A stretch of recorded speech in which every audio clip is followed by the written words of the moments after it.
Hello बच्चों, आइए देखते हैं प्रश्न। द्विघात समीकरण x का वर्ग प्लस 2x माइनस 3/0 के मूलों के योग का मान होगा। विकल्प ए देगा -2, बी देगा 2, सी देगा 1/2 और डी देगा -1/2। तो चलिए इसको हल करते हैं। सबसे पहले तो हम क्या करेंगे, मुख्य अवधारणा लिखेंगे। मुख्य अवधारणा, तो ये क्या होगा इस प्रश्न के लिए। तो देखिए, ये आपका एक द्विघात समीकरण है। तो मानक द्विघात समीकरण लिखेंगे तो ये होता है ए एक्स का वर्ग प्लस बी एक्स प्लस सी बराबर 0, जहां ए बराबर नहीं होता है 0 के। और अगर हम क्या करते हैं, मान लेते हैं इसके दो मूल। इसके दो मूल, एक अल्फा है और एक बीटा है।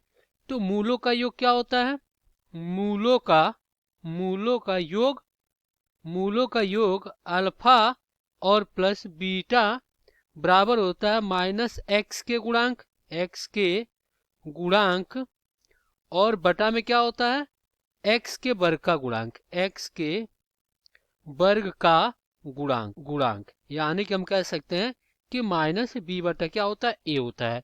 देखिए, एक्स का गुणांक बी है और एक्स के वर्ग का गुणांक ए है, तो माइनस बी बटा क्या हो गया, ए हो गया।